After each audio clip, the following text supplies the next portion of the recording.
What would you do if the world gave up on you? If they buried your name, sealed your fate, and moved on thinking you were dead? It's a strange feeling, isn't it? Watching your own life carry on without you. Hearing whispers about your last words. Seeing your photos in frames with black ribbons. Reading your obituary and knowing none of it is true. The day I walked into my own memorial, it was raining. Not just a gentle drizzle. The sky had opened up, weeping as if it knew the injustice that had been done to me. I stood beneath the overhang outside the chapel, watching people file in, black coats, dark umbrellas, heavy hearts. At least that's what I assumed. Some were crying, some were pretending, and others were already smiling beneath the sadness. The smell of wet roses and damp soil mixed with perfume and deceit. The sound of organ music drifted through the open door, slow and solemn, echoing like a lullaby for the dead. My dead. I pulled the hood of my coat tighter around my face. No one noticed me. No one ever looked at the dead walking among them. My heart pounded harder with every step I took. It wasn't fear, it was something else. A twisted mix of pain, fury, and a desire for justice. I had been erased. Erased by people who once claimed to love me. Erased for reasons I couldn't yet understand. But I was back now, and I was done being quiet. As I reached the doorway, I paused. My photo, framed in silver, stood on a table surrounded by white lilies. The caption beneath it read, "In loving memory of Ava Mitchell, 1993 to 2024. I stared at it. The image they'd chosen was one I hated. I looked fragile, unsure of myself. Was that how they wanted to remember me? I stepped inside. The hush was immediate. At first, people just glanced over, distracted. But then, the room froze. Eyes widened. Gasps escaped lips. A woman dropped her prayer book. A child clung to her mother's skirt, whispering, "Mommy, is that a ghost?" My sister, Melanie, stood at the podium mid-speech. She looked up, her mouth open in disbelief. Her face turned pale, then red, then pale again. I kept walking. My shoes clicked on the polished floor like a heartbeat in an empty hallway. People stepped back. No one said a word. No one dared to. Until I reached the front. I turned to face them all. Their faces, some shocked, some terrified, some angry. As if I had no right to return. As if I had ruined their perfect story. I looked straight at my sister. Then I spoke. "Surprise," I said, voice calm and cold. I wasn't done living yet. And just like that, everything shattered. I wasn't always the woman who could stare down a room full of liars.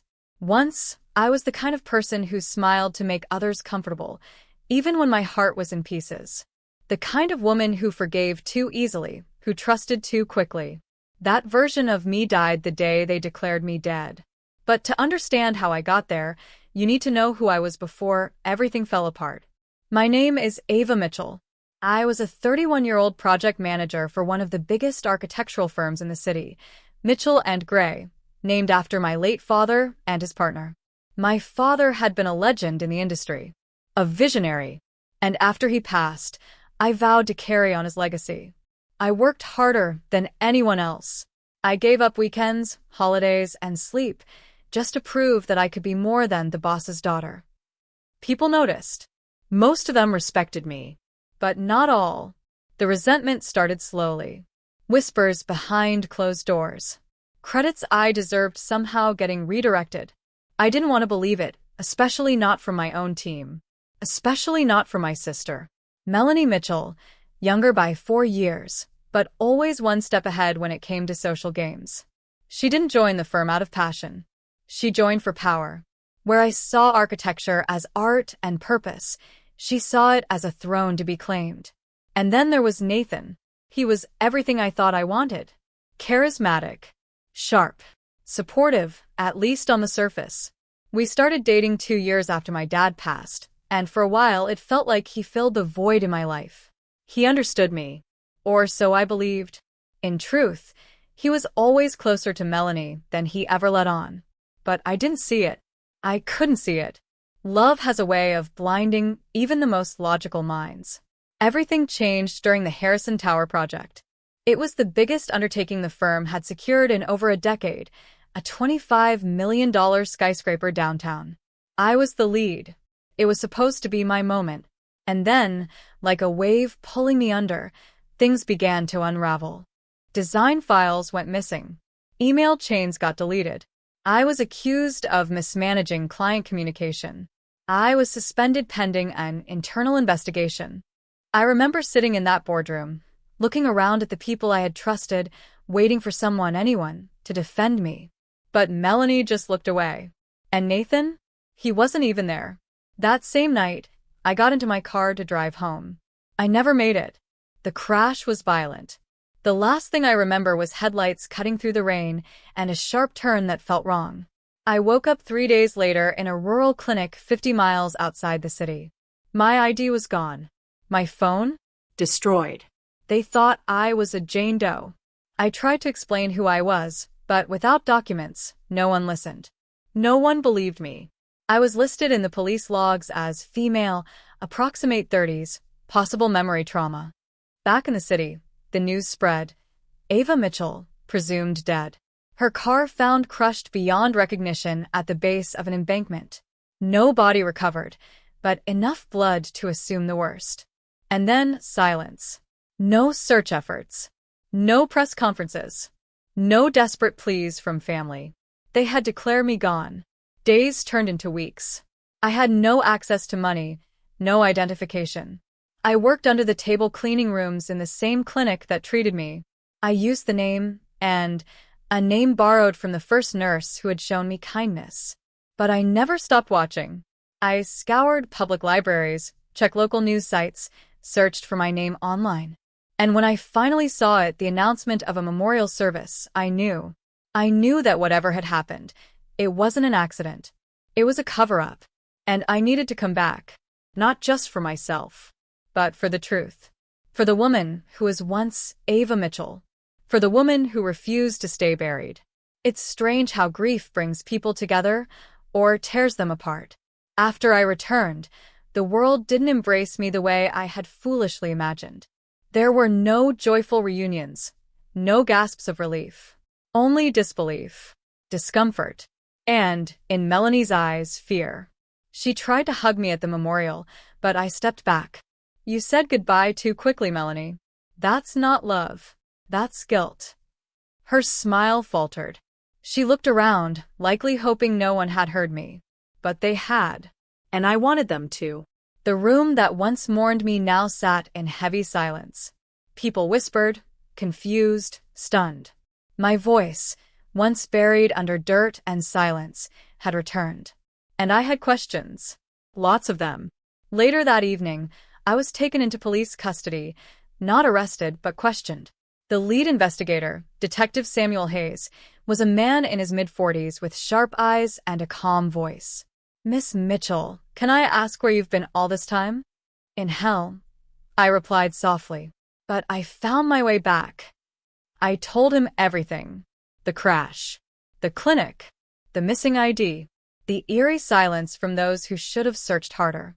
He nodded, scribbling notes, but never looking away from my face. There's something off about all this, he admitted.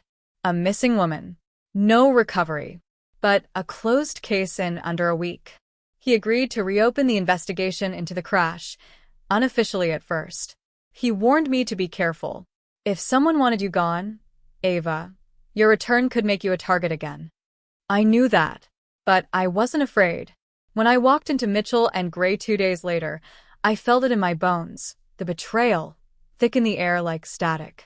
People stared as I entered, eyes wide. Conversations stopped mid-sentence.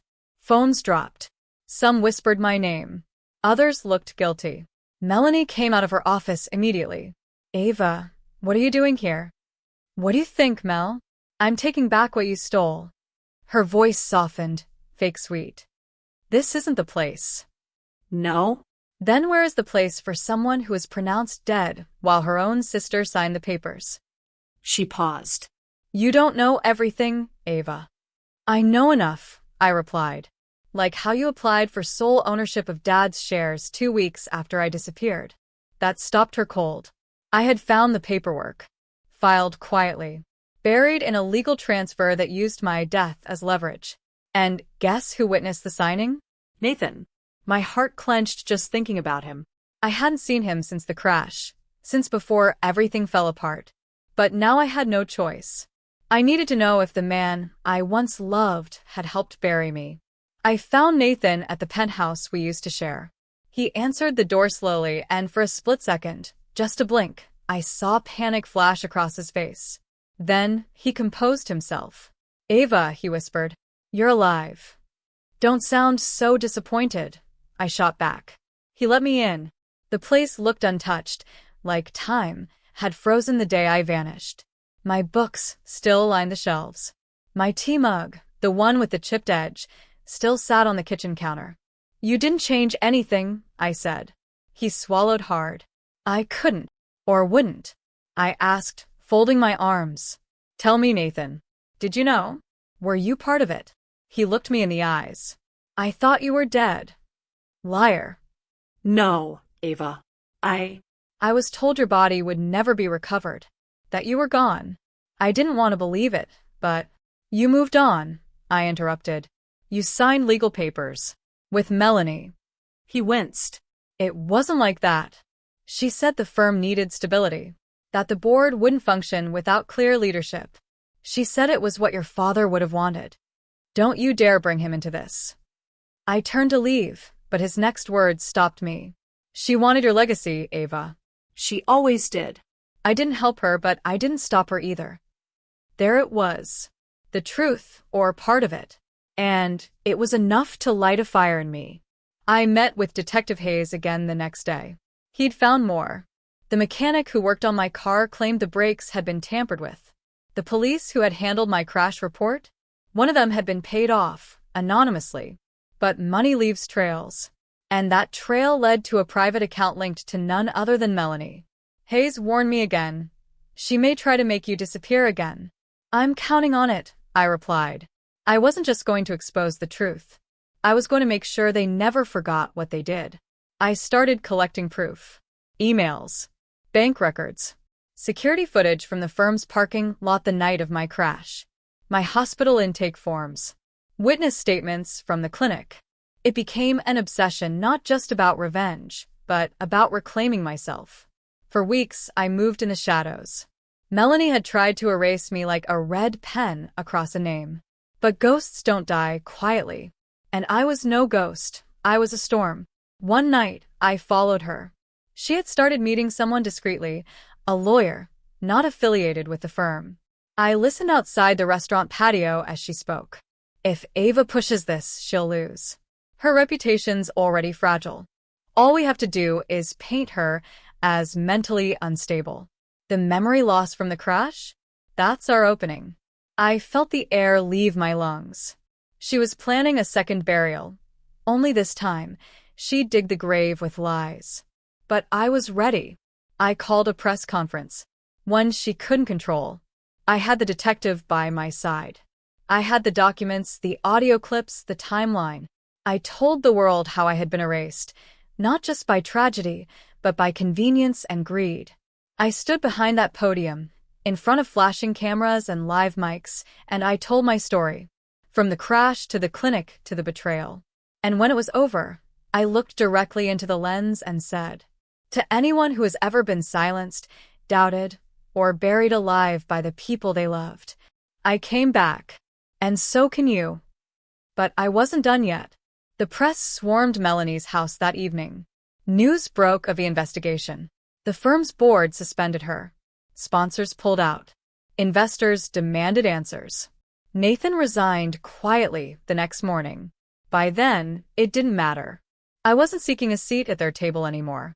I was building a new one, with my own name carved into it. Ava Mitchell, not the ghost, not the victim, not the woman who disappeared, but the woman who rose. The night before the hearing, I stood on the balcony of my temporary apartment, watching the city lights, hearing the faint hum of distant sirens, and feeling the weight of everything I'd been through. People think returning from the dead is a miracle. But surviving? That's the hard part. It takes more than breath and heartbeat. It takes courage, resolve, and the unflinching decision to never let the darkness win. Tomorrow, I wasn't just facing my sister in court. I was facing the version of myself that once begged for approval, for peace, for love that was never returned. Tomorrow, that woman would be set free. The courtroom buzzed with tension. Every seat was filled. Reporters, lawyers, former colleagues, strangers. Even Nathan sat 2 rows behind Melanie, his face pale, as though he'd aged 10 years in 10 weeks. But Melanie, she looked the same. Impeccable. Composed. Empty. The judge entered. Everyone stood. The trial was not about criminal charges yet. That would come next. This was a hearing for rightful ownership, financial misconduct, and attempted fraud tied to my wrongful death declaration. It would determine the fate of Mitchell and Gray and of Melanie's freedom. My attorney opened with a calm but forceful tone. Your Honor, this is a case not just about assets, but about identity, about betrayal, and about a woman who refused to stay erased. He handed over the documents, the timeline of my disappearance, the signature forged on my death certificate, the account transfers, the mechanic's statement, and finally, the audio recording of Melanie planning my defamation. The courtroom fell into a hush when that audio played. If Ava pushes this, she'll lose. Her reputation's already fragile. The memory loss from the crash? That's our opening. Melanie tried to object. Her voice cracked. My sister has a history of exaggerating. She was under a lot of stress. I was trying to protect the company. I stood up then.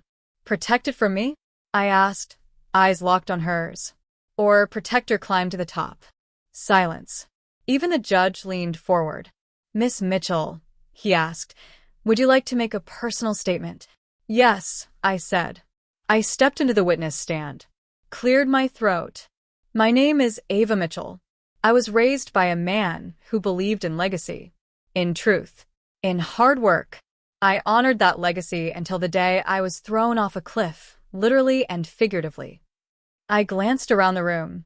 I was pronounced dead without confirmation. I was grieved and then forgotten. My sister took over the firm. My ex signed my name on documents I never saw. The woman she died that day. But the woman standing here? She's stronger. She's wiser. And she's not afraid anymore.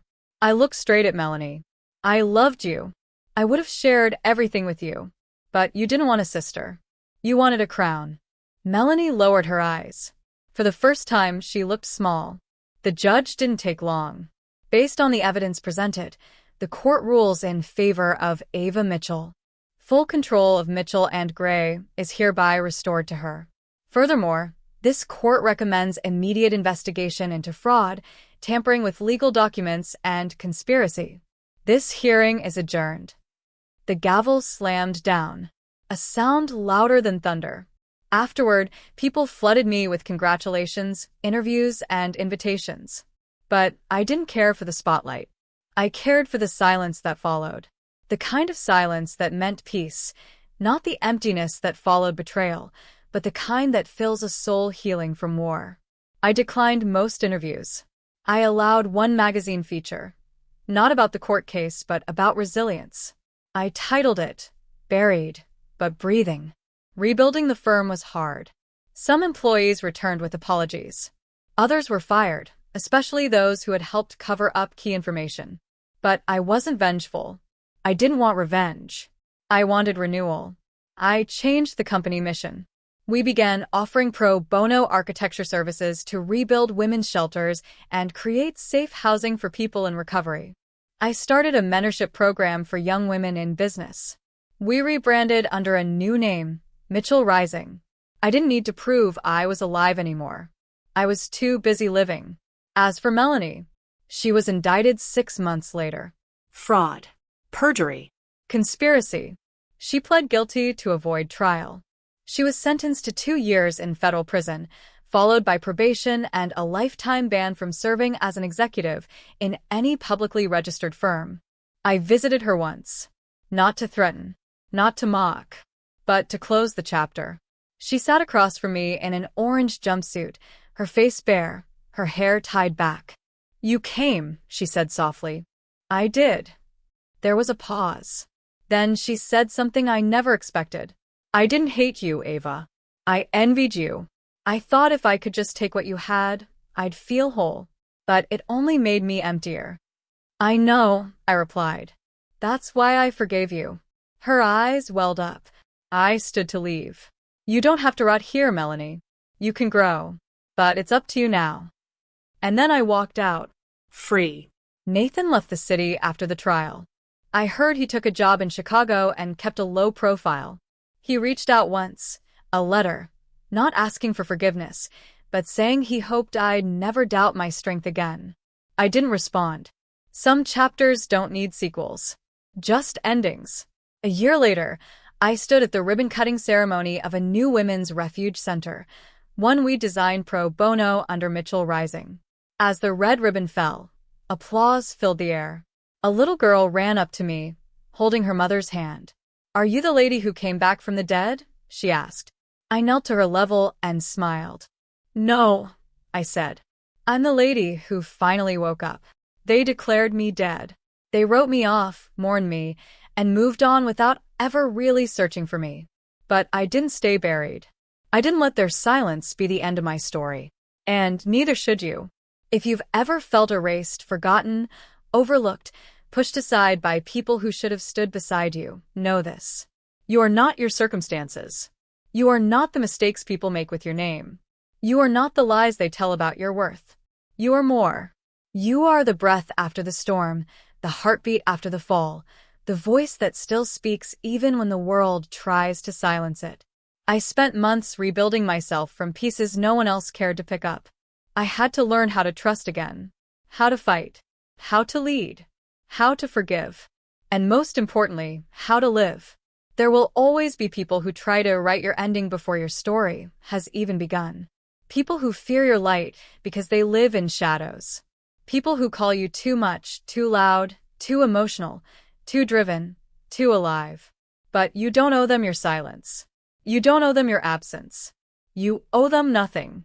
To anyone listening who has ever been betrayed by someone you trusted, a partner, a sibling, a colleague, let me tell you something I had to learn the hard way. The greatest revenge is resurrection. Standing tall, speaking up, owning your space, refusing to be erased. I didn't get everything back, and maybe that's the point. Maybe the version of me that walked away from the wreck wasn't meant to return to what was, but to create something new. So now, I ask you, if you've been buried under doubt, pain, or betrayal, what's stopping you from rising? What voice inside you is waiting to be heard again? What part of you deserves to breathe freely and fiercely? Don't wait for permission. Don't wait for them to notice. Walk in. Speak up. Say what you came to say.